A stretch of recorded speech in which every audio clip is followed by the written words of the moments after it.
This guy stinks! One of my goals for the channel is to do a big retrospective on some of my favorite LEGO games.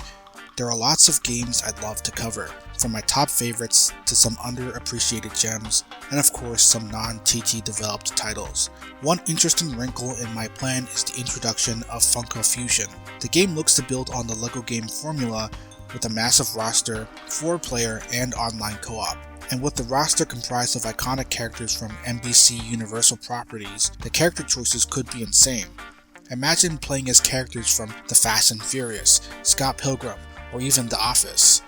Of course, there's the big elephant in the room, that in a game all about Funko Pops, all the characters would look like Funko Pops. I never really gave Funko Pops any thought up until now. I couldn't really be bothered to hate them, but having a game similar to LEGO games and replacing the iconic and visually appealing minifigures has really gotten me to think about what exactly it is that makes Funko Pops so unpleasant to look at. I think the core issue with these figures is one of clashing priorities in design. Simplicity and brevity versus hyper detail and accuracy. Let's break down the basics of a general figure.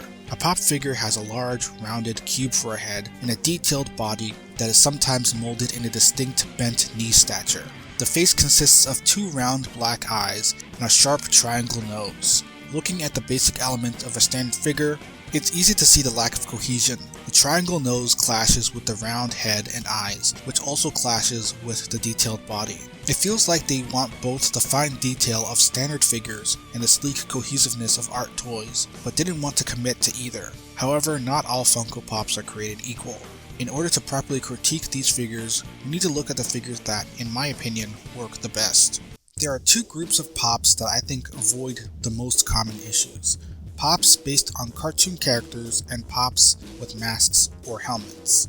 For figures based on cartoon characters, there's a noticeable commitment to keeping the general shape of the original character's body. Most often, these characters are built from rounded, simple shapes, so when these designs are translated into Funko Pops, the rounded square head and rounded eyes pair well with the body design. We can look at a particular Oswald figure, for example. This is my first Funko Pop, which I received as a birthday gift from a good friend. It's also the figure that brought to my attention this distinction.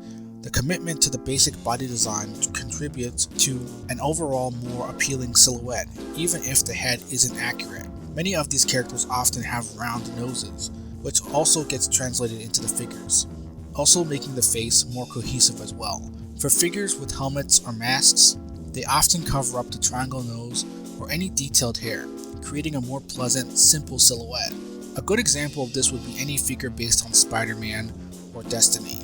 If I had to make any suggestions for adjustments, I'd probably change the triangle nose from a sharp shape to a more rounded shape to create more cohesiveness in the base design. I think these figures have the potential to look really good. I just feel like they need to commit to a distinct vision.